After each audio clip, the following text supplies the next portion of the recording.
internet. We will burn that bridge when we come to it. My name is Matthew Kroll. And I am the Storm. My name is Shahir Dowd. And this is the only podcast about movies, specifically the film Mission Impossible Fallout. And I'm going to guarantee, I'm going to go on a limb here and say we are definitely the only podcast about Mission Impossible. No one.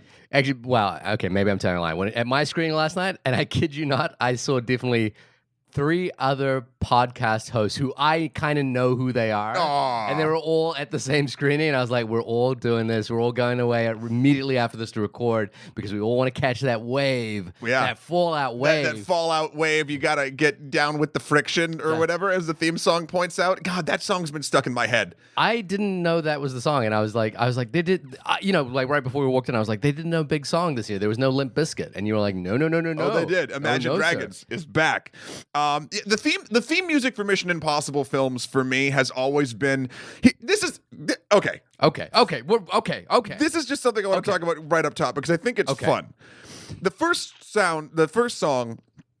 For Mission Impossible 1 was the guys from U2 did it, right? Yeah. And they made it like that early 2000s slightly sort of like it felt like a Fatboy Slim song, but it wasn't. Yeah, kind of like that. I think in my opinion they did the best version. It's so good. Yeah. And then it moves with the times because then it went like a little too far with the Limp Bizkit song. Yeah. And the music video for that is hilarious. If you have not watched it, look up Mission Impossible 2 theme Limp Bizkit, and it is a delight to watch Fred Durst and friends in T-shirts try to be secret agents.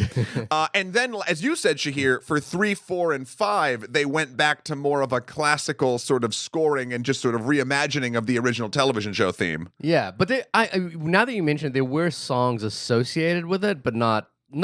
I think the thing with Mission Impossible is that they're trying to. The original idea for Mission Impossible as a franchise was, can we do an American James Bond? Yeah. So you need songs. So you need the song. And then somewhere along the lines, that idea kind of like fell away. But who knows? Maybe 22 movies later or something like that, that'll become consistent. Sure. Because now they're swinging the pendulum right back. They're going to full-blown Imagine Dragons songs, which as you read the lyrics, oh my God. As you read the lyrics, gung, gung, you said they made no sense, gung, gung. We did a thing where we read the lyrics out loud, and I was like, this is not a song about anything. It's not about anything, but that means, Shahir, like all good pop music, it could be about anything. Right, yeah. It was like, you can't fight the friction, so ease it off. You can't take the pressure, so ease it off. Don't tell me to be strong. Ease it off. You can't fight the friction, so yeah. Yeah! I think there should be a lot more question marks in the song.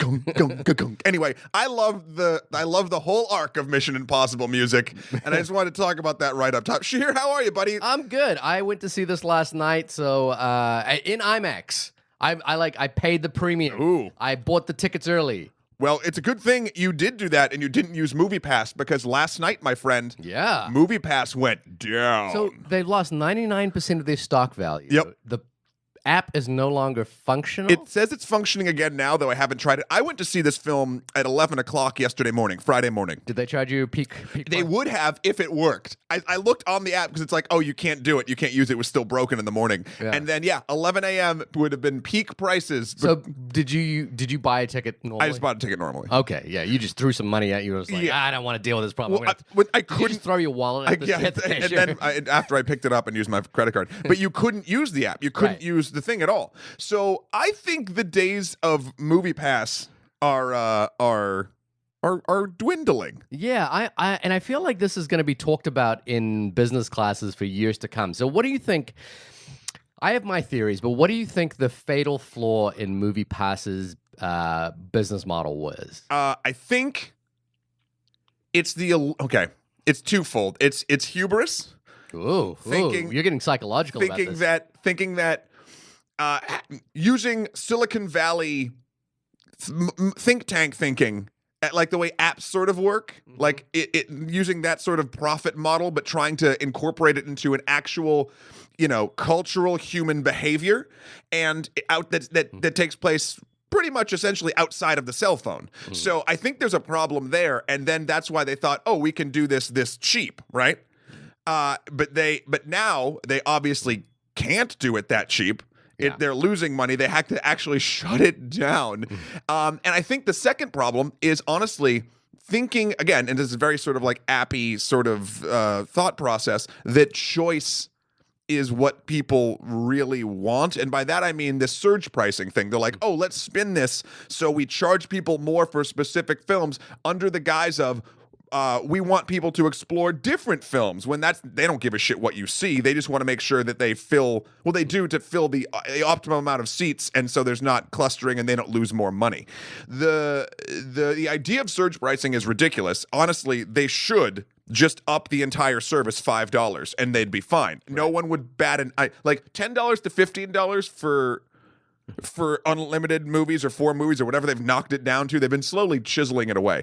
Would be fine. And it'd be simple. I think people, Apple figured this out forever ago. You make something simple and people just use it. Right. iTunes, right? Or Spotify now. iTunes is not a good example. Well, no, but back in the day, so everyone was stealing and pirating music, Napster and LimeWire. And I don't know what those things are. Don't talk to me.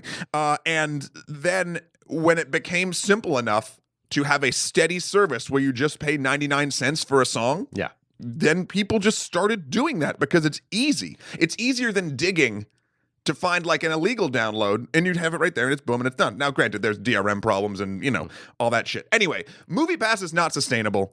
I am excited / trepidatious about the AMC Pass. Yeah. I just wish there was one in Queens. AMC? Yeah. But yeah, what about you? What do you think? I would say this is much simpler than that, which is the economic model didn't work. But I think the economic model didn't work because they didn't have enough market capitalization. So the problem is they didn't have enough cash to sustain the Silicon Valley technology route, which is to create a large user base. So originally MoviePass came out, it was $50. Yep. That is too high a proposition to say infinite movies, because I was like, well, I have to therefore see more than 6 movies a month, which I don't necessarily do. Yeah. So that makes it economically inefficient. Then they dropped the price down to $9.99, which is a fantastic deal. That's like, I just need to see 2 movies and I've broken even. I just need to see 1 movie. One in New York, yeah, and I'm pretty much broken even. So the issue there is they're going to be losing money. Yeah. Unfortunately, and what you need to do in order to lose money is have market venture capitalists kind of invest in your platform. And I think they had a great platform. I actually do think they work. This is the for me the sad part about MoviePass is I think it actually is a technology that works. I think it is an idea that works. Unfortunately, they just couldn't sustain the model somehow because they had a couple of different ideas playing on what they were going to do with your user data, what they were going to do with how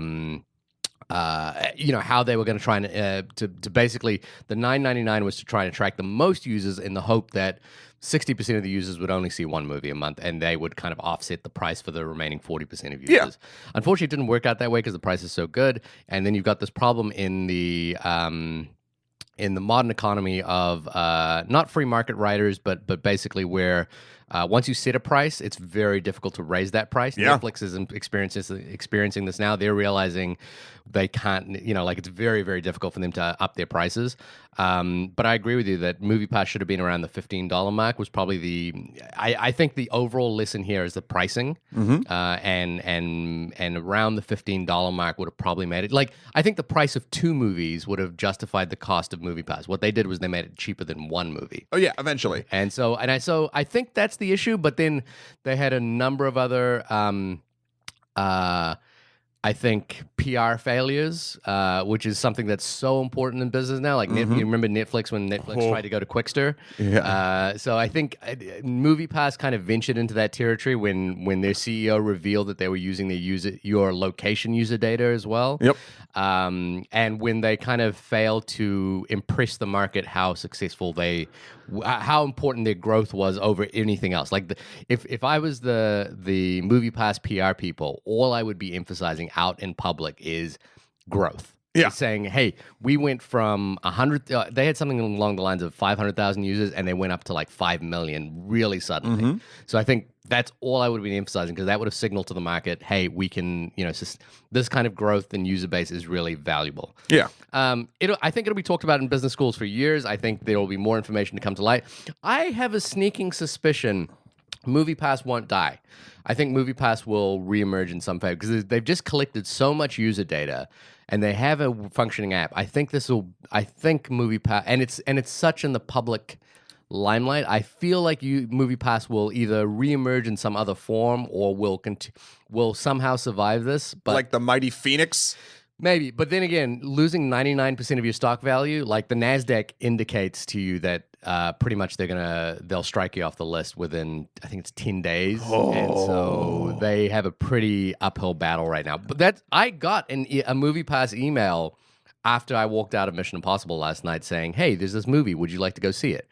For Mission Impossible? No, it was something else. Yeah, because they don't want you to go to Mission Impossible. I can't remember what the MoviePass movie was that they were trying. Oh, it was The Row, so like a little indie horror film. Maybe that was the other issue as well, is that they were trying to capitalize their user information to like sell smaller movies. What they should have been trying to go for is those bigger movies. But I don't know. Well, they can't keep doing the bigger movies because that's the problem. That's the only reason they're advertising the smaller movies is because the demand for the larger movies is not like the diversity of what they're actually selling isn't there. Like there's only so many seats. Yeah.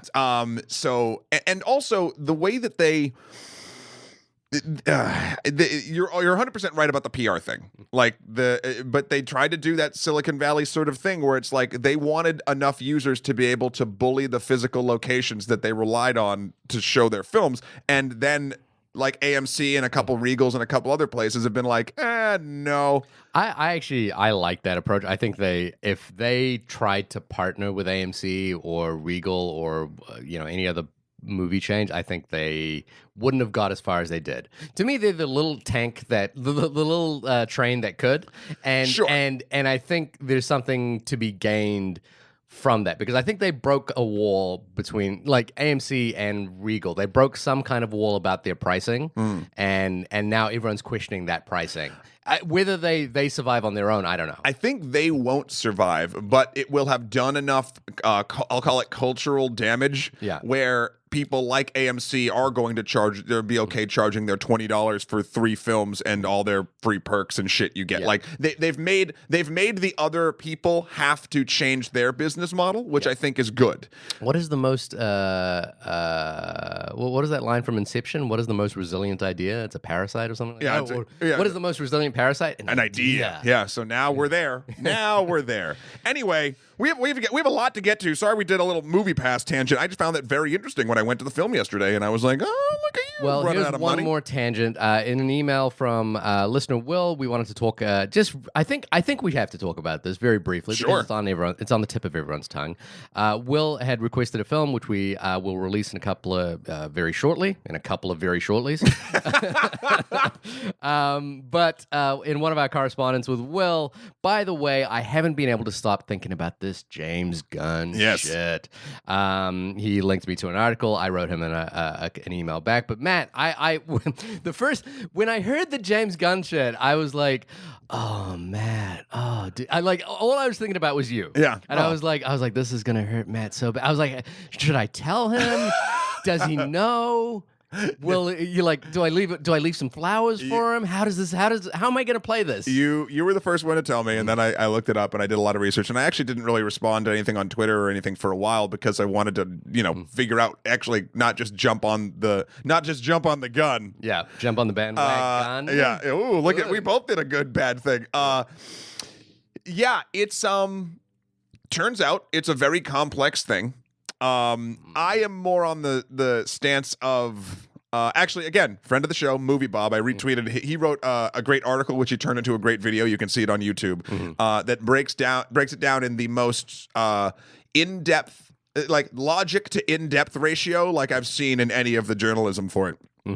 And it's just complicated because on one hand, back in the day, James Gunn. I mean, he was a shock director, comic sort of guy. He started up in Troma films, so he was or did he actually direct any Troma films? Romeo and Juliet. Did he direct Romeo? I believe so. Oh, are you sure about that? I'm 95% sure about it. I know he did Slither, which I'd seen, which I seen and I actually really enjoyed. Did he direct Romeo and Juliet? I am 95% sure. Let's do this. No, Lloyd Kaufman. He wrote it. Yeah. Okay. And then jumped into the Scooby-Verse. And also Super, which I haven't seen, but Super... It's good. It's fine. But Super is also kind of... It has a little bit of a shock value. Oh, 100%. So, I guess where I sort of fall in it, not that anyone gives a shit, I guess only I do, is that it's Well, I asked, so I want to know. I am more on the train of two different trains. One, Disney can do whatever the fuck they want. Mm-hmm. Do I think they made the right call in firing James Gunn in this particular case? No. Mm-hmm. Because all of the stuff that has come to light, quote unquote, is stuff that he apologized for 6 years ago, like before all of the Guardian. This isn't the first time all these tweets have been dredged up. This is just the first time that it clicked in the media. Right. And look, the tweets are awful and not funny and just kind of stupid. But they just remind me of a young dude trying to be edgy. And that now that in itself can 100%, as we've seen, be damaging to culture in general. Right. But he's come out and actually, even the fact that like the two Guardians movies are literally about assholes becoming better people. Mm-hmm. Like in all of his, a lot of his Guardians family, and his brother wrote a beautiful set of sort of tweets about the sort of growth and what he's seen change in his brother and like all this stuff and da-da-da-da.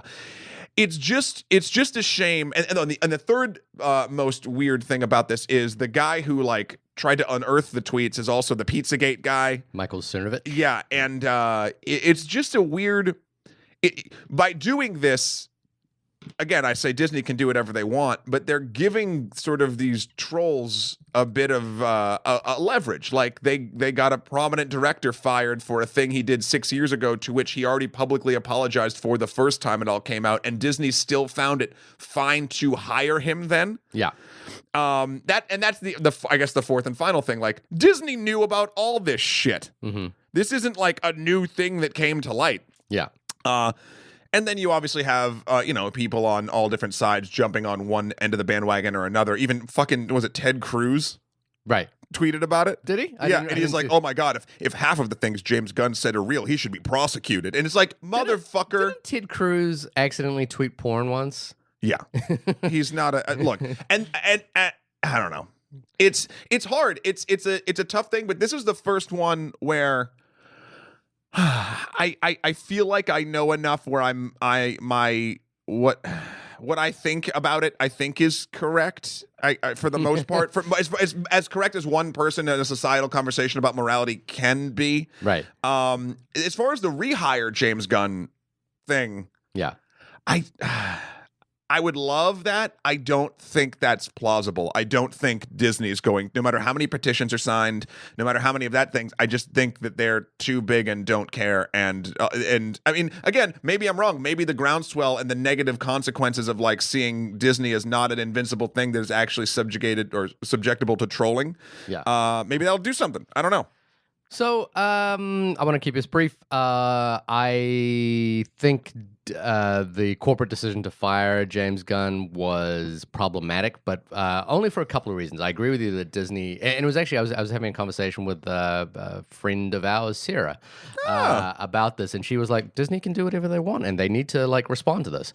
And I don't disagree with that sentiment. What I disagree with is the broader implications of what this means. Yeah, precedent. And, the precedent it sets, and the precedent it sets is that you can be fired for a joke.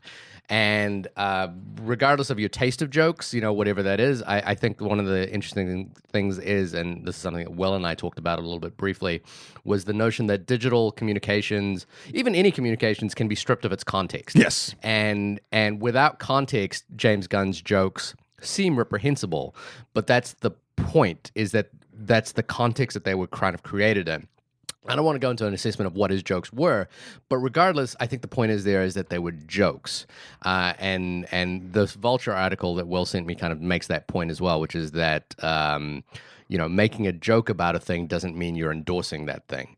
And I think, this is kind of leading to a broader culture of fear of communication, fear of actually saying things. Yeah. And I think the reason that is problematic is that one of the main tenets of free speech is that you have the right to defend free speech, even speech you find repugnant. Right. So I think there is a broader implication here that is a little bit that is actually very problematic. Now, yeah, will James Gunn be fine? Yeah, he'll be fine. I'm not worried about his him eating. Yeah, exactly, or anything like that. I'm not worried about that. I feel like the Guardians franchise as a film will be probably fine. I think Disney's a well-oiled enough machine to kind of jump back on that train, and I'm sure they'll kind of make it work. A la Edgar Wright leaving Ant-Man. I'm sure they'll find some way to make it work. I think this might be the first actual behind the scenes chink. Like the Edgar Wright thing was almost an issue until it wasn't, but that was because the film hadn't come out yet. This is an established universe with a very established feel. Like you can feel the director's hands on the entirety of both of those movies. And the unfortunate thing will be is if Disney can kind of right the train on Guardians of the Galaxy. For example, if they release the film and it's perfectly fine, that has even broader implications for auteur theory and the importance of the director and I think we're already seeing that equation is being eroded away, and maybe it should be. I don't know. Yeah. So in regards to the James Gunn thing, I will say this: we are going to have an episode about art and artists, and I think the James Gunn topic will come into focus a little bit more clearly there because it's just happened, and so we're just kind of responding to it right now. Yeah. But we have been having an ongoing conversation behind the scenes that we want to turn into a podcast about the separation of art from artists, this will be a really interesting case study to look at in terms of Guardians of the Galaxy, in terms of how we feel about how important the artists are from the art. So we will return to this topic in due process. In the meantime, I think we both said what we think about that. I think so. And we should jump over to Mission Impossible at some point. But before we do that, we do have a couple of emails that we want to just we want to go through. Matt, can you read out our first email from listener Zach? Well, this is our second email. Didn't you just read one? Well, Okay. He says, "Hey guys, been listening to your podcast for about 2 years now. Thanks, Zach, and now I absolutely love it. I always loved cinema, but since listening to this, I've been going to the cinema more and more. Yes, achievement unlocked. I also think the reason I love this podcast is because your guys' dynamic reminds us so much of me and my brother. We both like the MCU, but he is for sure Shahir, and I'm Matt, which leads to a lot of passionate conversations like you guys have. And I think that's hilarious. We had a little bit of a back and forth with him on the email, which was super fun. Zach, thank you for writing in. I'm glad that you. I mean, I'm not gonna say you chose a right side to have your opinions on, but I'm sure, as Shahir said in his response, that your brother is very cool as well. Yeah, I think your brother should listen to us, and I think he's dope as fuck. So thank you very much, Zach, for sending that in. And then we have one more from Anthony. Yeah, so this is an interesting one. We've been trying to tiptoe around this one for a little bit because we didn't want to give away too many spoilers for Sorry to Bother You. I don't think this does. Anthony wrote us a really nice email saying that he enjoyed the podcast. Thank you very much for that. What forced his hand in reaching out for us was a discussion on something that we talked about in Sorry to Bother You, which was we had a sort of broader discussion about capitalism and the exchange value for your human life, basically. Right. And, like your time and like what you do with yourself. What are you worth as a human? Exactly. And then, Anthony, I think, said a really interesting thing, which I really liked here, which he said, "This is an actual topic I've struggled with extensively on my decision to join the military.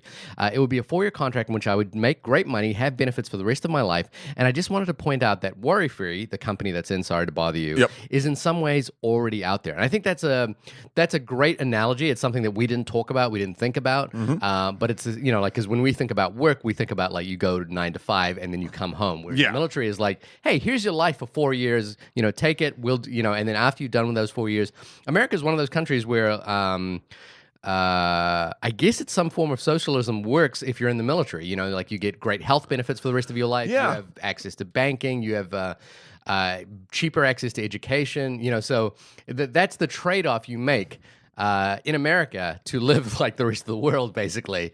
But then there's also issues from what I hear with how the functionality of the VA depending on where you are in the country and all that stuff. And also, it is a very interesting thing because Worry Free in the film is sort of and this isn't a minor spoiler because they set it up with commercials within the first 10 or 15 minutes. But it's people are stressed out about money and whatever because the economy's tanking. So this one company, again, a Silicon Valley-esque startup type thing, it feels like, much a la kin to the movie pass discussion before, comes in and is like, hey, listen, if you just sign up with us for the rest of your life, we'll take care of everything for you, and you just have to work this much thing. Now, granted, in the film, some nefarious things come to light. And as far as the military is concerned, I mean, they're very, from what I understand, upfront with what your life will be and what you are actually giving and whatnot. And then you can weigh the sort of pros and cons. It just is a interesting. It's an interesting analogy, and I really appreciate that, Anthony. First time listener, by the way. So thank you, Anthony, for writing in. It got Shahir and I talking about that a bit, and it was a fascinating conversation we hadn't thought about. Yeah, thank you, Anthony. And if you want to reach out to us, like Anthony and Zach did, and Will, you can do so at onlymoviepodcast@gmail.com or hit us up on Twitter at onlymoviepod. We appreciate iTunes reviews as well. Yes, please. We won't pay for them.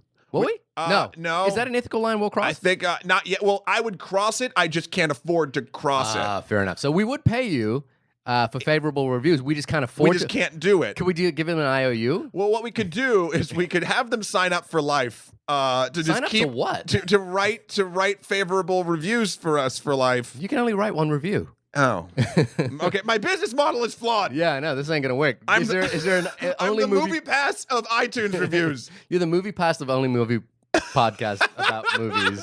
Is there an app for us? No, not yet. But what there is a review of Mission Impossible. Yeah, and Mission Impossible Fallout. Mission Impossible Fallout, the Boston years. Don't call it Mission Impossible 6. I think they should rename this film to Mission Impossible Ominous Pelican Cases. Ominous Pelican Cases, yeah. Because literally, there's at least 25 shots of pelican cases being opened and unlatched very slowly. To be fair, they've got plutonium in them, and I'm glad they've upgraded in the movies to pelican cases, unlike like Back to the Future, which had those like metal cases that could be dented. Yep. I think these pelican cases are a good thing. I've got a couple of pelican cases. But the interesting thing is, the pelican cases, for those of you who don't know, are very good, sturdy, hard plastic cases, normally for sensitive equipment, but in our case, film and television equipment. Yeah. And there's one scene in the film, this is a minor spoiler, where there's a fight. You've seen it in the trailers in the bathroom, and Henry Cavill takes ostensibly a laptop and smashes a dude across the face with it, and then the laptop's broken. Yeah. But why wasn't it in a pelican case? A lot of questions to be asked about this movie. But we did a review. The podcast has only been going for 2 or 3 years now. Yeah. So in that time we've only managed to review one Mission Impossible film. We reviewed Rogue Nation. Yep. And I think we had a brief discussion about Rogue Nation in terms of what the in terms of like how we feel about Mission Impossible and how we feel about Tom Cruise. But should we just kind of recap that real quickly? Like, sure. Mission Impossible. I like it. It's gone up and down for me over the years. Like I said, with the music, I feel like it's the same sort of thing. Like the first one I really liked. The second one I was like, this is neat, and I like doves. And then the third one, God damn you, John Woo. The third one is really great. Beautiful bastard. And then the fourth and fifth ones were just like consistently like, I enjoyed this, but I never really like stop and think about them. You've said that the third one is your favorite. Yeah, I think overall. The third one's great. I like the first one. Brian De Palma, like sort of set the it's weird because he set the tone for what I thought would be a great movie, and then none of the other films have followed that tone. No, they've all kind of taken their, and I have no problem with that. Like the concept of setting up this franchise, but then having each section of it feel different enough. Yeah, like. I like that. Tom Cruise is the producer on these things, and I think he's kind of taken more instead of like a character consistency thing, which is like what you'd expect in the Marvel Cinematic Universe, for example. He's opted for more of like, hey, I want to hire great filmmakers to do each chapter of this, and then that means that I am just a cipher in this, and every film is kind of owned by whoever the filmmaker is and what they want to do with it. Yeah. And I think that's kind of a cool thing. That's very different to like, say, for example, Jason Bourne, which doesn't do, Jason Bourne kind of like is like, let's consistently follow what this character is, at least for the last 2 films. Yeah. So I kind of like that. I like, I really enjoy the cinema oeuvre of Tom Cruise. One Thomas Mapother is his original name. Really? Yeah, that's his original name. Huh. And he changed it to Cruise when he became an actor. Well, that's not a bad move. Yeah. He still has a cousin who is in the film industry, who's his first cousin, but has the surname Mapother. He was a really good actor. He was in The Bedroom. He was a good good actor in the bedroom or a film the bedroom? Oh, he's a great actor in my bedroom because he, faked it for me. But fake it till you make it. No, he just faked it because and that's what I appreciate. Oh, all right. He was also in Lost, by the way. I'm forgetting his name. I just remember Mapother. When I saw Mapother, I was like, hey, is that Tom Cruise's cousin? And hey, lo and behold, it was. Who did the composer from Lost also did Mission Impossible 3 music? Is that what you were telling me before? Yeah, Michael Giacchino. Yeah. Giacchino, yeah. It's amazing. You can trace the Mission Impossible. This is another thing about this whole thing that you just talked about, like hiring just people that are. It sounds too trite to say the people that are hot right now, but like whatever sort of popular, Tom Cruise has sort of been able to, latch into in a timely enough manner where it makes sense. Like it never feels when these films come out, they don't feel dated. Like, but for instance, if you watch Mission Impossible 2, 1 or 2, well, now they do. But like at the time, like John Woo was the soup du jour, and so they wanted to sort of make that sort of thing. So Dove soup. Yeah.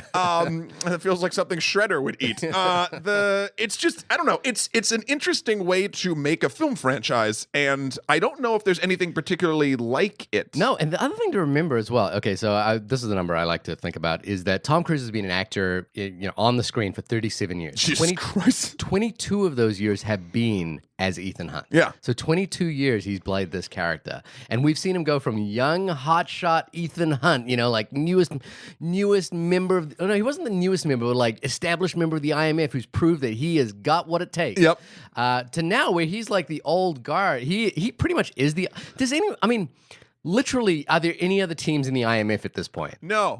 I think they're all just to him. or if they do go to like annual meetings, they're like, the secretary gets up and says, "Well, I just want to let you guys know about what Ethan Hunt did last week." And every other member of the IMF is like, "Oh, do we got to do this shit every single time?" I get it. Ethan Hunt did this thing, but did you hear about my impossible mission? No, you didn't, because we're spies and you're not supposed to hear about it. So that makes Ethan Hunt the worst spy. Did you hear about what Ethan Hunt did in Paris? I did, because it was in the news. Yeah. Dipshit. You're the worst secretary. You're the worst Alec Baldwin. All right, but regardless of that, Christopher McQuarrie is the first returning director of a Mission Impossible movie. And I dug Rogue Nation. Rogue? Yeah, whatever you're calling it. Yeah. And it's funny, I should go back and listen to it because I'm sure I did have problems with it. But like I have, as of now, walking into this Mission Impossible, I was like, I remember liking the last Mission Impossible. Whether or not that was true. Do you remember the last Mission Impossible? I remember scenes from the last Mission Impossible, but I don't remember specific plot. I remember the bad guy. Well, you have to because he's in this movie. Yeah. Solomon Lane. Solomon Lane. Who sounds like a Batman villain. With all your good intentions. It's like so here's my problem. So again, I really liked 3. I really like 1. The problem that I sort of mildly enjoyed 4 and 5. My issue with 4 and 5 is 4 and 5 felt like was when they were like, okay, this is a franchise now, let's make franchise movies. And I felt the thing about 4 and 5 that I believe I said during those podcasts is they didn't feel like movies to me. They felt like action set pieces that were kind of loosely connected by a movie. So here's the thing.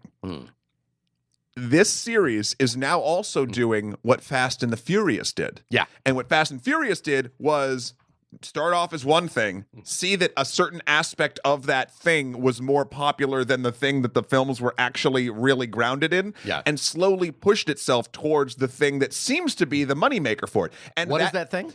The thing for Mission Impossible? For Mission Impossible is honestly Tom Cruise stunts. Yeah. That's the reason people are kind of going to this. I think that's what they're selling these days. That's what they're selling, at least. Yeah. Hell, I got a movie bill, aka a playbill, like a pamphlet when I walked into the theater. They handed me like a piece of literature as if this was on Broadway. Right. But it was all about like stunts and Tom Cruise and how he does it and da-da-da-da. And I'm like, cool. I would love to see the Mission Impossible Broadway adaptation. Oh my God. Well, I mean, you'd have the scene with the wires. I mean, that's just the classic. That's the easiest one. I think that, like the people that did the Spider-Man Broadway, they would have to come in to do this.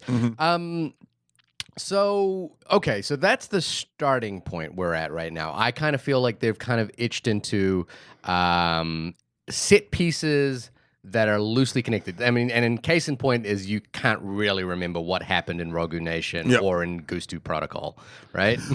Why are you doing this? I'm just doing it. Okay. And this to me is a big problem because basically the entire premise of Fallout is that you should have remembered all of that.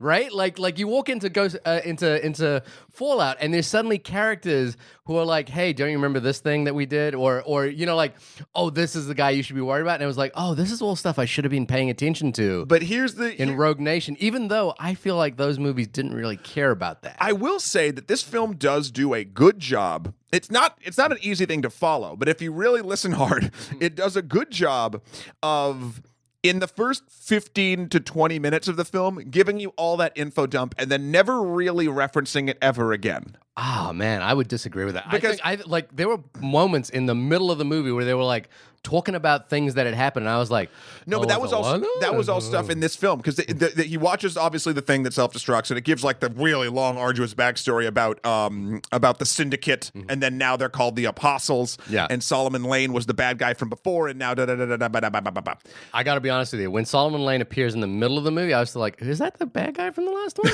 Well, that's the casting issue, I think, too.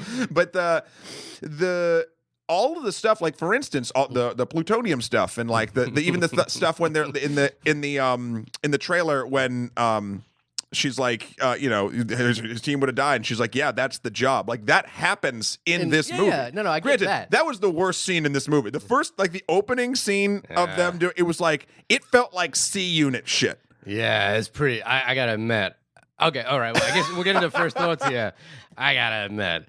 First half of this movie, I was like, this is rough, dude. I don't know what. Because the reviews for this movie are like, best action movie since Fury Road. And what that conjures in my mind, because the thing about Fury Road was like action from the beginning to the end of the movie that tells a story. You know, that's the remarkable transcendent thing about Fury Road. And this movie starts off slow, and it starts off confusing, and then it has lines of dialogue. Boy, this monologue from Alec Baldwin to Tom Cruise about you believe that because you saved one person and you were, not to sacrifice the greater good as your greatest weakness. I'm telling you, the reason I left the CIA is because I believe that is your greatest strength. Yeah. And I was like, oh boy, we are in for some shit in this movie. Hey, listen, anytime two grown men are talking alone in an airfield next to a fueled up fucking jet. And then talking about the main character's psychological problems as though it was the theme of the movie we're about to watch. I'm like, oh boy, this is going to be rough. But I will, and I will admit, through the middle of this movie where they were like, no, he's the double agent. No, he's the double agent. No, he's actually the double agent. And this person wanted this thing, and we're going to get it from this person, and this is going to change hands, and yada, yada, yada. I was like, I don't know. I don't really know what's happening here. I mean, yeah, okay. We'll get into spoilers when we do. But the thing that you talked about at the beginning, which is that, like selling this on the idea that this is Tom Cruise is going to dance for you. Tom Cruise is going to like break some bones for you. I was like, yeah, I'm on board for that. I want to see Tom Cruise dance for me. I paid $25 to see this movie. I want to see some bones broken. You're welcome, Earth. Yeah, exactly. So, this is arguably, while it is not my favorite Mission Impossible movie, it is the one that does spectacle the best. And the reason it does spectacle the best is there is a throwback quality to this, which is a real major. I feel like. Either consciously or unconsciously, a major response to the CGI-laden action film mold, where we don't really feel like people are necessarily in danger. Sure. And what this film does is say, no, hey, everybody's in danger making this movie. See how risky this was? And that is an illusion. Like it is not, like I think the PR marketing of selling Tom Cruise being in danger all the time is part of the marketing. It's smart. It is very smart. But it does make you sit up at attention during the action set pieces of this movie. It does suffer from the kind of action set pieces are more important than actual things. But what I like about this movie is I feel like they, unlike the previous, unlike Rogue Nation and Ghost Protocol, I feel like they actually do care about this story. The story is confusing, but I feel like they care. And there is actually a clear line in this film to what this film is about. Unfortunately, Alec Baldwin spells it out at the very beginning of the movie. Like you're willing to save one person instead of, instead of saving millions. You're willing to like look at the real in front of you instead of the abstract beyond that. Yeah. And I think that's a really cool thing. It's not my favorite of them.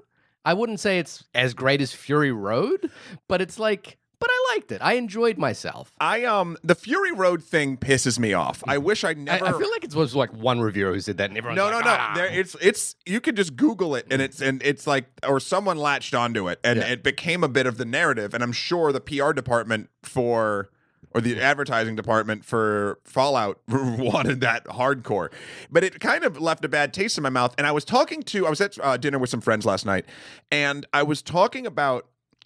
Films that have, that we say, oh, this film is the best one since this, or it's like this, or like, whatever.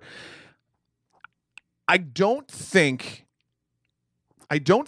calling out the similarities to Mad Max Fury Road is necessarily wrong, but I think it does a disservice to what movies what you're actually referencing as important in films. For instance, you could break down 80 to 90% of Mission Impossible Fallout, and it's a chase scene. Mm-hmm. Probably about 80% of that film is running or moving from one spot to another. Hey, man, Tom Cruise has got to run. And I know. And in that regard, it does a similar thing to Mad Max.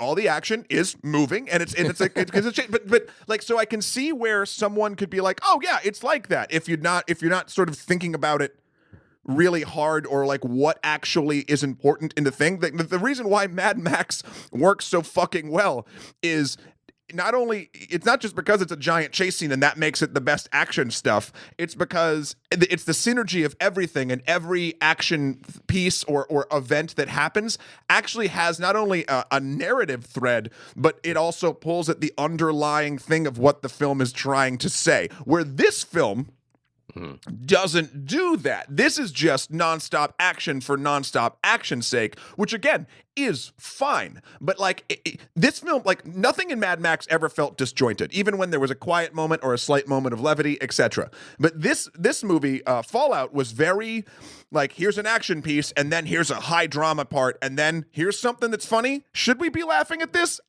Okay, it's odd. Now it's going to be like a weird sitcom moment, but now it's back to action. You're talking about Simon Pegg coming in, right? Like whenever Simon Pegg comes in. But Tom Cruise has some Simon Pegg-esque lines in this too, like when he's talking to Simon Pegg. But like there's moments of like when it's a serious moment and then something goes wrong. I'll figure it out.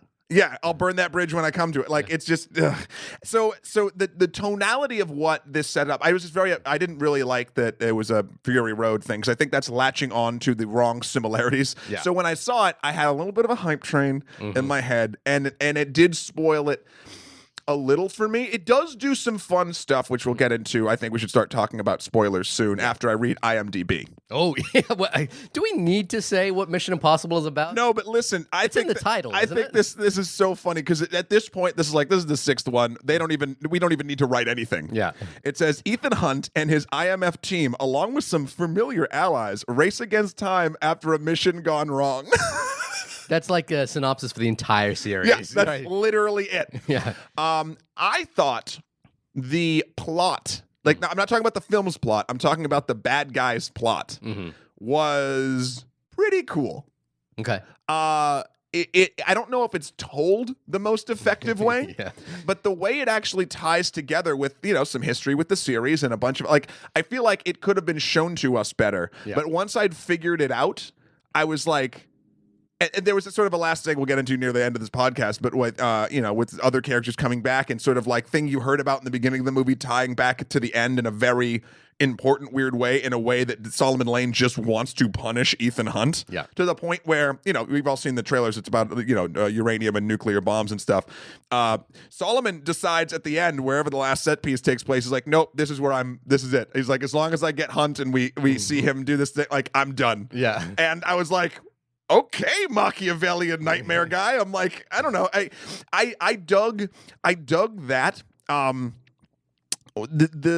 What I didn't dig was the 2 or 3 times in the film, and it works once, and I don't think it works the other times. It starts to show you an action scene or a moment or something that like should be coming naturally in the progression of the story, and then it rewinds back to like Ethan thinking about it. I remember that once in the movie. It happens once with when they're trying to break out Solomon Lane. Yeah. But it also happens. It's a little bit of a different thing, and they use it actually as a narrative piece. The one I liked is in the very beginning when they get like the hacker guy who wrote a manifesto or something, and they convince him through trickery that the bombs had gone off. That's slightly different, though. It is slightly different. One's an imagination thing. I guess you're right. And one's a misdirection by the team. It hit the same Venn diagram thing. I gotta admit though, that first one, I was like, that's not Wolf Blitzer, that's a dude in a mask. Like as soon as it came on, and I was like, they're not giving away the codes or anything like that. I knew what was happening right away. So I did, and then I didn't. And what I liked about that moment was. By the way, we jumped into spoilers. Sorry, I just realized I gave away. Not real. It's in the first 20. It's hard to talk about. Hard cut. We are in spoilers right now. There we go. Okay. Yeah. It's hard to go into this thing, especially with that. But like, there's this thing where I was in the moment, and I was like, oh man, does this movie have the balls to like actually have Rome and all these other places like just get nuked? And that's what. Yeah. And because the title, and like I was like, oh man, Fallout. Like that's intense, and that changes the world stage and whatever. And I was like, that's a ballsy fucking move. And then I was like, wait a minute, is this going to be? And I was like, I don't know. And I flip flopped back and forth. And then of course, because it's a Mission Impossible movie, it ends up being a guy in a mask. Here's the deal. Can I just say something about the masks? Yeah. Every character since 2 has been like, these masks are bullshit. Why do you even bother doing this? When the solution that works 9 times out of 10 in these movies is the fucking masks. Yeah. So why is I hate that everyone's like, oh, it's so old school. Like, I'm just like, everyone's so negative in the spy community about these masks, but like these masks are also magic, right? Oh, like 100% tech magic. These are like magic masks. Wizard did it. Yeah. The other film that actually did what you were talking about, which is that like the threat of the nuclear bomb going off actually happens. Do you remember The Sum of All Fears? Yeah. The Jack Ryan film with Ben Affleck as Jack Ryan. Yep. That was one of the. That's the only film not a great movie, but it's the only one I can think of where like the bomb actually goes off and they have to deal with the repercussions. Right. I agree. It would have been cool if like they would have had to deal with the repercussions of the fallout of that. But as soon as like they're in the room and Wolf Blitzer was on television and he's phoning to I was like, behind this wall is Simon Pegg in a mask. That's so funny. I didn't really pick it up. The second time that they did it with Simon Pegg in a mask, I was kind of like, oh, I didn't spot that one. That one I did spot. Oh, really? There's a switcheroo. Yeah. There's a lot of switcheroos but in it's this. when Henry Cavill kind of starts revealing his master plan to like a character, and I was like, and I didn't know, I was like, oh yeah, Simon Pegg's in the mask. So there's an interesting thing. I think I agree. So let's go back to this Fury Road thing. I think you're right. The Fury Road is the wrong analogy. To me, the better analogy that is reductive, which is what comparing it to another movie does, sure, is The Dark Knight. It feels very Dark Knight, very Skyfall, which is that it's taking the setup of one film and then exploring it in much further detail. Yeah. But without the differences, there's a couple of things, and I sort of want to preference this difference first. I think Christopher McQuarrie does an excellent job here. I think he directs this well, and what I think is great about this is it still feels like a writer's movie. Remember, Christopher McQuarrie is a writer first and foremost, who only started directing a while ago. You know, he's most famous for his screenplay for The Usual Suspects, which is incredible screenplay. And then he's kind of been punching up Tom Cruise's scripts for the last 10 years now. Like he punched up Edge of Tomorrow, and then and then Tom Cruise rewarded him by like giving him Jack Reacher to direct. I think what he does here is he maintains his focus on being a writer first and foremost, and I feel like the film, despite being silly, is still well written. And what I like about it, well written before it's well directed. And it's still very well directed. It feels like the kind of Christopher Nolan kind of big expanse, like city hopping, nation hopping kind of quality to it. Right. And I feel like the set pieces, like the Paris Escape, have that sort of Nolan-esque elaborate, really tightly contained structure. And I think they're actually done really well. Like what I love about that set piece is seeing Ethan Hunt kind of like pull up to the location. We've seen the location a couple of times now. He walks out, he sets up a camera, we get the geography of the space, and then the action set piece kind of happens. And then it's got this amazing like car chase sequence that feels like it's out of The French Connection. Yep. So I think it's all really, really well handled. I think the story is a little silly, and the reason I think it's silly, silly's the wrong word, but the reason it's pretty silly. It's pretty silly. But you know what it is that in a Christopher Nolan film, Christopher Nolan is really committed to the ideological perspective of the villain. Like he's like in The Dark Knight, he's really committed to showing what the Joker is about. Sure. And in The Dark Knight Rises, he's really committed to what Bane is about. What a beautiful voice. You know what I mean? And in this one, Solomon Kane, I'm still like, you know, you can watch this movie and not really know what they're about. You know, like they're kind of just this boogeyman, and it's more about Ethan Hunt. I got it though. I think I get it, but it's not like the way Nolan does it. Now, I'm not. That's a difficult comparison as well. But I think it that's what the film evokes to me, and I think it does it. You know, a lot of films want to aspire to what The Dark Knight is, and this is one that does it pretty well.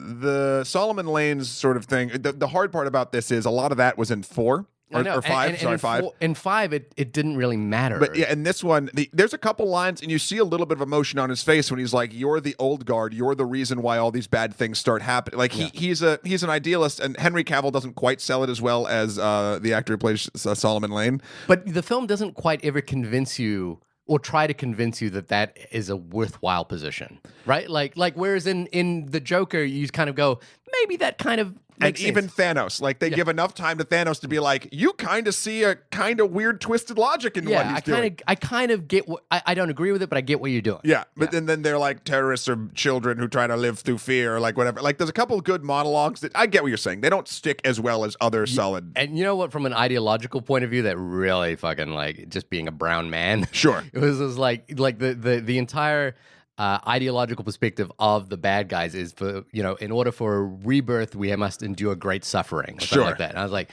but the great suffering is going to happen in Kashmir. Like, not in the countries you live in, not in the countries that, like, all these characters live in. They're going to happen, like, where brown people live. You fucking dropped smallpox off. In the poorest village. Yeah. I was like, oh, okay. Yeah, I get it. This is, you know what I mean? Whereas Bane, for example, fucks the city up. It was like, no, we're going to take control of the city because Gotham is the place. Gotham's reckoning is where this must happen. Yeah, and that is that ideological divide that like separates a film. It's a very good point. You know, like from this to that. It's a very good point.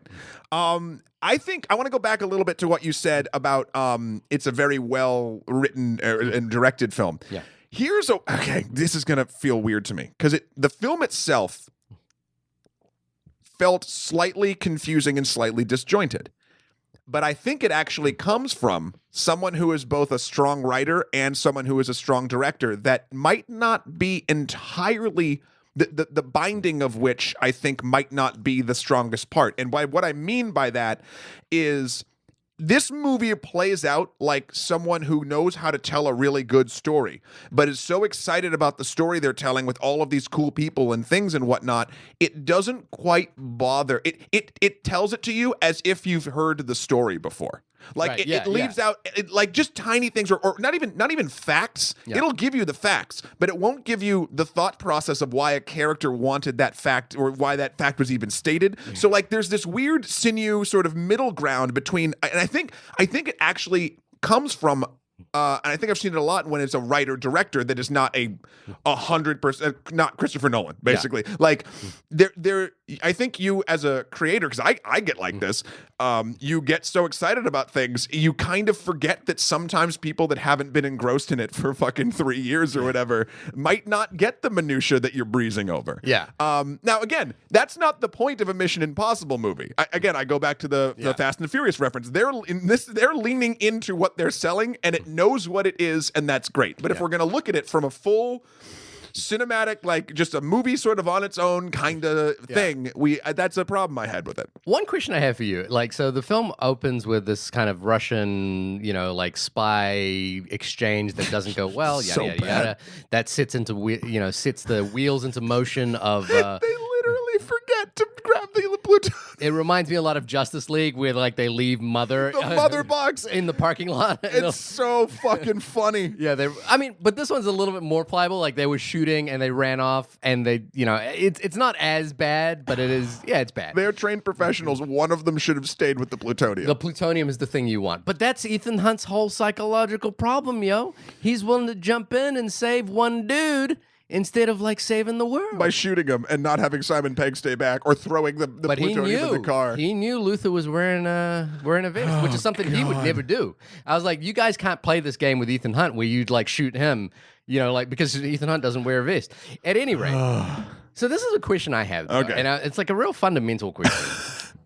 The first, there's this amazing set piece at the beginning. It's the set piece to kind of initiate the thing. And what's great about this film is the set pieces get bigger and bigger and bigger until they reach crescendo. That's something that I feel like the last two movies haven't done very well. But they basically decide to halo jump. Is that the phrase? Yep. Halo jump? What does halo mean in this term? It's high altitude, low oxygen. Right. Okay, cool. They halo jump into Paris, right? Oh, how did I know that? Yeah, probably, I don't know. Video games? Yeah, video games. Yeah, so they halo jump into Paris and then like walk into this party. And I was like, hey, guy, it just seems like there are thousands of people at this party. Couldn't you just like go to the party? Like, what is the point of this halo jump? I mean, is that was like that thing about the first half where I was like, I don't understand what's happening. It was like the halo jump. I was like, why are we halo jumping into this thing? It seems like you're taking the most complicated and dangerous way to go to a party. I think here's the deal. This is what I can tell you the narrative reason why it happened, and then I'll tell you why I think it actually, from a filmmaker's perspective. I mean, I can tell you, we know why it happened from a filmmaker's perspective. Which is like it's a cool scene. Sure. Right? But like, why does it happen from a narrative? Because they were not in the right part of the world, and they needed to get there as fast as they could, and the fastest way was to fly this jet and jump out to get there, because the party was already like going on. I'm just going to say this though, for the extra 40 minutes it would take to land the plane and get off and go to the location, is that 40 minutes worth the halo jump? The danger of the halo jump? Yes, because there was only the John Lane or whatever the mystery character who maybe it was Ethan and maybe it was Henry Cavill and maybe it was whoever the fuck, only had a specific window of time where they were going to meet the White Widow. Like it wasn't just a whole party. It was like they have this meeting for 10 minutes, and if they're not there, then it's not happening. It is a cool scene. I like the scene. I like the halo jump. I like the sort of the parameters that it sets up from a character point of view. But it just feels like the whole point was to get these guys into a party which thousands of people are getting into. It doesn't feel like a party you need to sneak in. Also, surely, I mean, does the Impossible Mission Force not have people in Paris? I know it's ridiculous and it's not silly to pick it apart, but I just couldn't see. I could understand if if Lark was on a plane and the only way to get on the plane was to halo jump into that plane because it was impossible. You are just. It sounds to me, Shahir, like you are just not down with the friction. I'm not down with the friction. I need some lubricants. We both know you need it. Yeah. All falled up again. I don't know the lyrics. I just think, look, you're not. Again, they minor dialogue hand wave away the reason they're doing the halo jump. I was like, maybe the reason you guys are the Impossible Mission Force is because you make bad decisions. I mean, well, they make there's only so much of a plan. They make like 30% of a plan every time, and then it's improvised. And I get that's the joke. Yeah. And that's what they're good at. That was the only one. That was the only scene like that, though. Whereas I felt like the other impossible missions were kind of set up like, hey, this is the only chance we have to get this. I know they kind of hand wave it away. Yeah. But it seems like a pretty absurd length to go to. Like crashing cars in Paris because there's this one person in a car that is moving that you have to get to. That makes logical sense to me. Jumping out of a plane into a thunderstorm to get to a party that you could just walk into seems like a little bit of a stretch. The thunderstorm part was silly, and the oxygen and like whatever. And then they played it for a joke, and I was like, okay.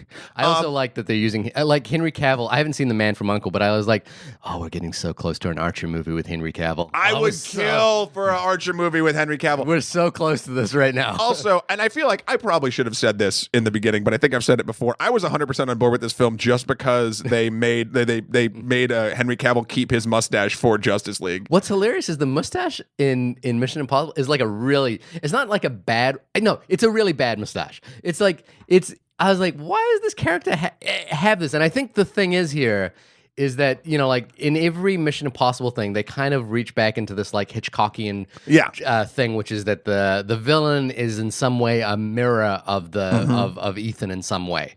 But in this case, he's like a real ugly villain, even though like Henry Cavill's like a really handsome dude. He dresses in bad suits. He's like, then spoiler alert, he gets deformed in the last like 10 minutes of the film. That's that villain hero antithesis. And I'm like, but then he again, double quick spoiler, he did. He doesn't seem like a mastermind. He seems like a henchman, right? Like a little bit. He feels very like henchman-ish. Well, and also, I don't know. I was just on board with Henry Cavill from the beginning, and the one moment of disappointment I had with Henry Cavill was in the trailer, which we've all seen a million. Well, you haven't because you don't watch trailers. I watched it after the movie. Like it was in front of every film. I feel like for a year, right? And with the Imagine Dragons song with the down, down, down, down, down, down. There's a moment like when Henry Cavill's in the bathroom and he takes off his jacket and he fucking squares up his fists, and it sounds like cocking his fist. It sounds like there's like a noise, and so when that happened in the actual movie, I felt a tinge of disappointment that sound effect was not in the actual film. It wouldn't have made sense. I don't think it would have been a good call, but it made something. It was missing something, and I'm like, that's because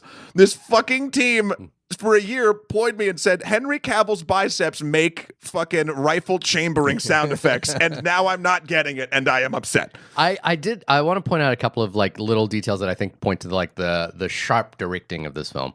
One is I think the Paris chase sequence on wheels and then on wheels in a car and then on two wheels. You're not wrong. No, they are two. Yeah, there are six wheels at least. And I think that is really beautifully contained and directed and feels dangerous and has that sort of French Connection kind of like, it just feels like they could spiral out of control at any second. Old school car chase. There's a real throwback quality to the entire sort of visual aesthetic of destruction in this film. You know, you could argue that most modern blockbusters have gotten into this like the aesthetics of destruction. And this has got the aesthetics of destruction, but like really played for realism, really played for weight. And there's this one scene where I think Rebecca Ferguson, Ilsa Faust, so again, good, ridiculous name, but I love her. She's amazing in this. It goes through a motorbike, is in her motorbike, and goes through like a tunnel where there are pillars on either side, and you got this really nice sort of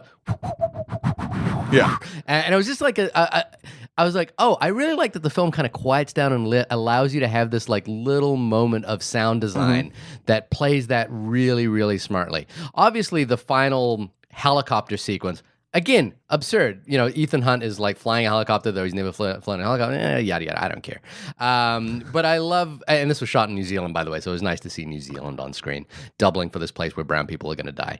But I like, I love the sort of mechanics of that whole sequence, and it does that thing that I talked about in Ant-Man versus the Wasp as well, which is that he is really good at concurrent action. Yes. So lots of action beats happening at exactly the same time that are all escalating and playing off each other really, really, really well. I think that's sort of an extraordinary... it's an extraordinarily difficult talent, and it requires patience and timing and like an ability to like see the little details. And you know, he shows it here in spades in this film. Chris McQuarrie, I think, really does a. He for people who, there are a lot of like action movie directors, and you wouldn't think Christopher McQuarrie is in that list. No, he is, but he is now. Yeah, you know, and he should be, rightly so. Yeah, it's it was overall. I guess we'll get into kind of final thoughts. I dug it. I've dug the series for the most part enough. Yeah.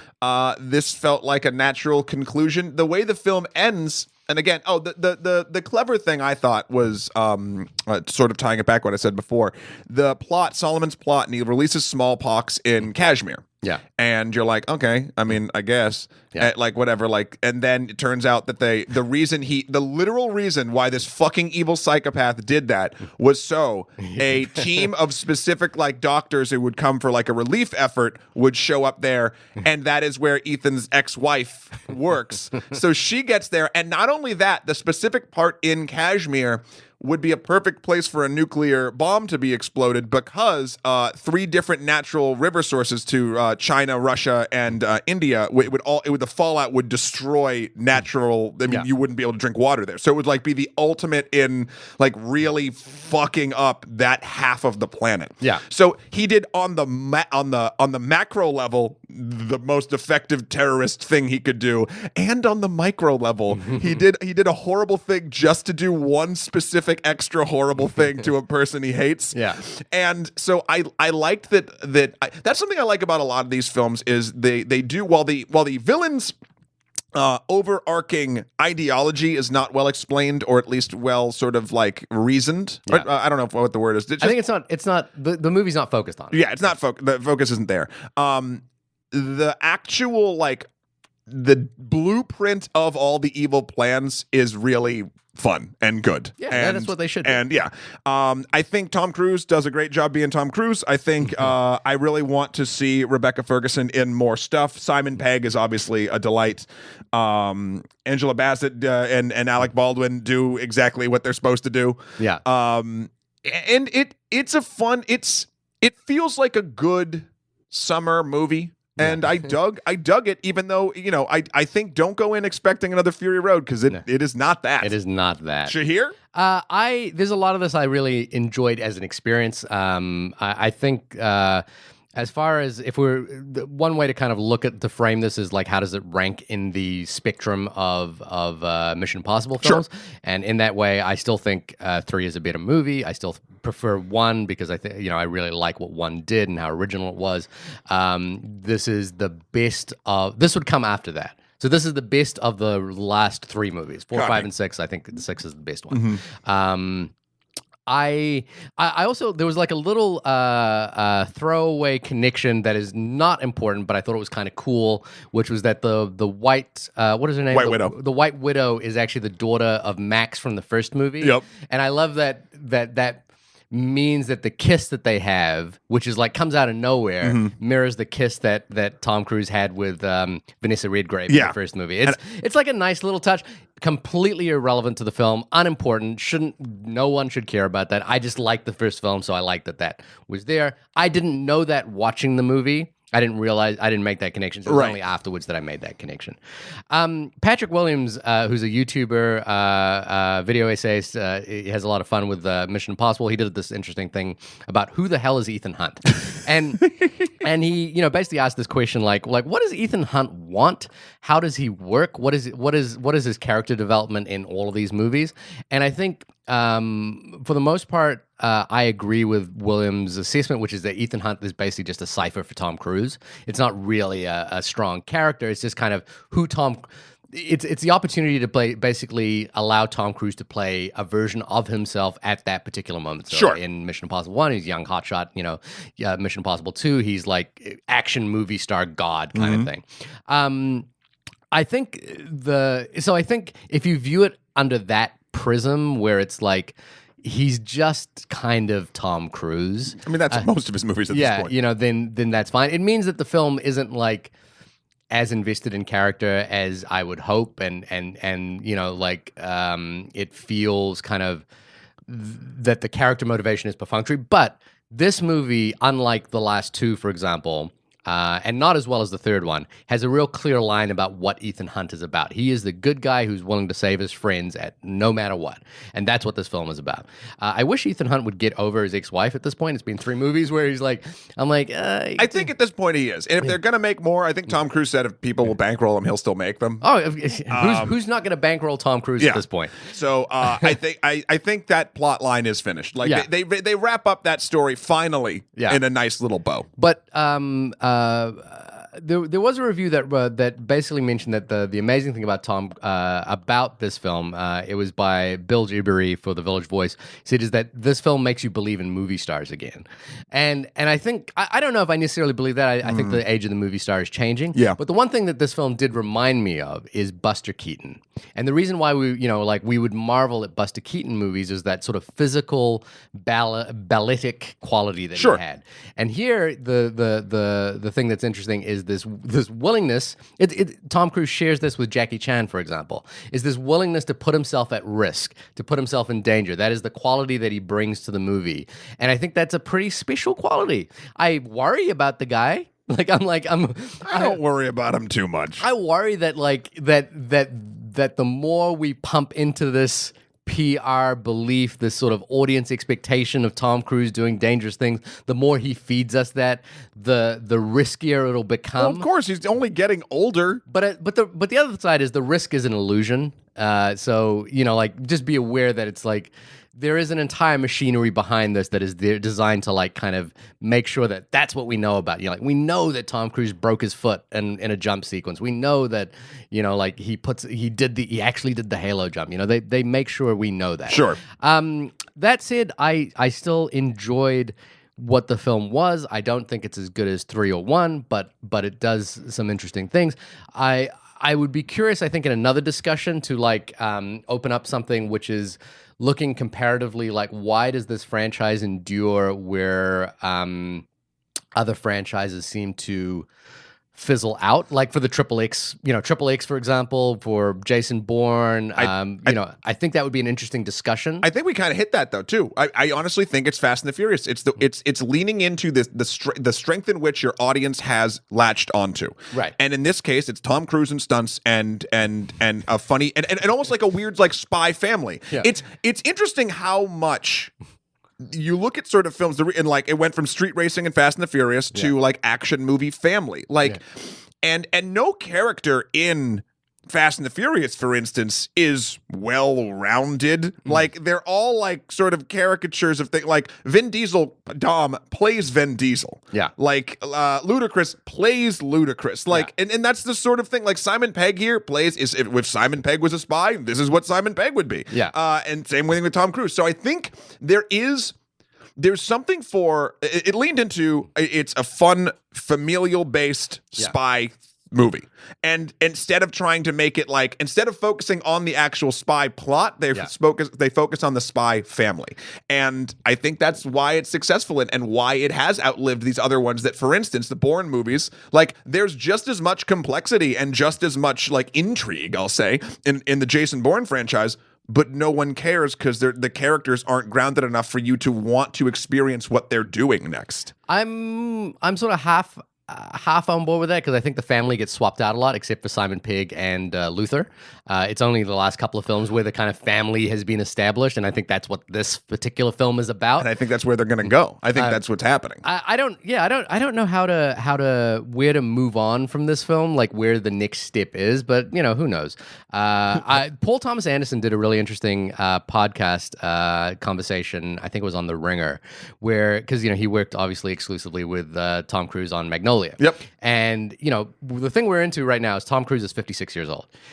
He still looks like he's 40 years old. He looks better than either of us. He should probably start aging backwards. You should think about that. The Curious Case of Benjamin Cruise. Yeah. But Paul Thomas Anderson basically said, look, I would, and I guess this is his thing. I think Tom Cruise is an exceptional actor. I really do think that he has a real range that gets explored in a few movies, not in these movies, but he is capable of a lot, and he is a very committed, dedicated guy who's been in the business for 37 years in leading roles and has the capacity to do things that very few people do. Sure. P.T. Anderson basically said, look, Tom Cruise is getting up there. He's 56 years old, but he's still kicking out these like amazing action movies that puts younger guys to shame. There's no doubt about that. He also said this thing, which I thought was interesting. He compared Tom Cruise to Paul Newman. And he said, don't forget, Paul Newman was like a sort of a action star for his years, and then he pulled out the film The Witness as he got older, and and that changed his career. He went into this elder statesman kind of like actor, and he was like, and P.T. Anderson was like, hey, don't ever count out Tom Cruise. Don't ever dismiss Tom Cruise. Like that guy is a harder worker than anybody in the industry. That guy has got more chops than anyone, and that guy's career is going to go longer than anybody else. And listen, I mean, if he doesn't kill himself on Mission Impossible 9 when he's literally surfboarding on a nuclear submarine or some shit, that's where he'll transition into. And I hope so. I like that. But I don't. The thing is that he brings a different quality to this film, to this kind of film, which is the exact right quality to this film. He's like this empty cipher. Well, because it's built around him. Yeah, and he produces them. He chooses everything. He kind of like signs off the whole thing. Yeah. This is a franchise about Tom Cruise. Oh, 100%. This is like, but it feels. it doesn't feel sycophantic. No. It doesn't feel like Triple X, which is like, look how cool this guy is. But here's the deal. This is the thing that people should learn about when you're buying into the cult or the I would say cult of personality, for instance, about like a Tom Cruise-esque person. Not that there's many people that can fall into that camp. Yeah. But like, for instance, Universal was like, we're gonna build our dark universe and base it on Tom Cruise. And then Tom Cruise had all this stuff and he wanted to do da-da-da-da. That doesn't work because that's not who Tom Cruise is. Yeah. You put Tom Cruise in a movie, but he's still going to be Tom Cruise. Yeah. Not to say he couldn't act around it, but I think he's gotten, especially in the last 10 or 15-ish so years, other than maybe Tropic Thunder, he's kind of played, a version of himself, which again is a different kind of acting, and it's fine. But these films, these Mission Impossible films, are built around, like he is the keystone, and the rest of it is built around him, so it all feels like it fits. Where if you just throw Tom Cruise being Tom Cruise, acting kind of like Tom Cruise in The Mummy, and the thing that was weird there is that they wanted him to be part of an ensemble. So it was like Russell Crowe, Tom Cruise, Johnny Depp, Javier Bardem. And I was like, one of these things is not like the other. And they're all pushing 40 or 50. Yeah, but like Tom Cruise is not like those guys. No. You know what I mean? So I think that's why these films work and why Tom Cruise, and look, he's gonna, we're not saying anything no one knows. It's fine. I worry that I'm softening on like the story side of it, but I think this film actually does connect. It's just not that interesting. It's connecting with it's using different things to connect. Yeah, it does actually connect. Yeah. It's just not as compelling, as the best. We should be asking for better than this, but this is pretty good. Yeah, there you go. You know what I mean? All right. Well, this has been the only podcast about the film Mission Impossible Fallout. Shahir, when I'm not falling out? No, when you're not down with the friction, where can folks find you? You can find me lubing myself up. Yuck. On my website. Can you really? Is that what's on your website? Yeah, I haven't seen the rebranding yet. I have to go check that out. It's just a gif of me like putting lube on. Yeah. To Spanish Flea. I just grossed myself out. Well, what's your website? www.shahirdaudisLubing.com. No, Shahir Daud, SHAHIRDAUDISLUBING.com. Someone buy that domain and just put the pictures of Shahir in Power Ranger costumes. Dress me up in the alien goop. It's Species 7 starring Shahir Daud. Matt, when you are enjoying the oeuvre of one Thomas Mapother, do you have you bought his domain name? You should do that. No. Well, you can find me reloading my own biceps at MatthewKroll.com, MatthewKroll.com for my life and works. Also Emperor MSK on Twitter and Skeletor, the number 4, PREZ on Instagram. Also check out some extra credits. Wonderment. We just released one on, I feel like a lot of the stuff we've been doing in extra history on YouTube is disease-based, but this is one that was actually sponsored by the Child and Teen Health Services about a disease in the early 1900s called pellagra. And it's actually a deficiency disease that actually got very politicized because really people in the South, like of the cotton economy and like the poor were only getting it. And the people who ran the government and the companies were just more comfortable with it not being a deficiency. They found out it was actually a lack of brewer's yeast, or more specifically niacin. Okay. So like it basically became this thing where like people didn't want to say that like the workers weren't being treated well. It was a disease. Anyone could get it, but like people proved it away. Anyway, it's a fascinating story. Check that out on YouTube. Extra History. The pellagra is the name of it. Very proud of that.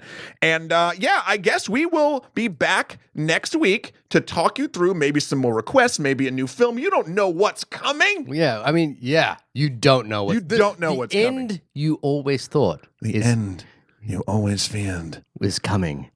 That's gross. Stop it.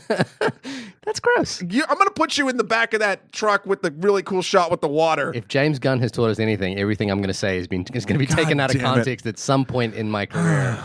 And it's going to be gross. Everyone, I hope this week you all get down with the friction. That's gross. We both know you need them. That's gross. Come in up again. But down. Limp Biscuit. Gross.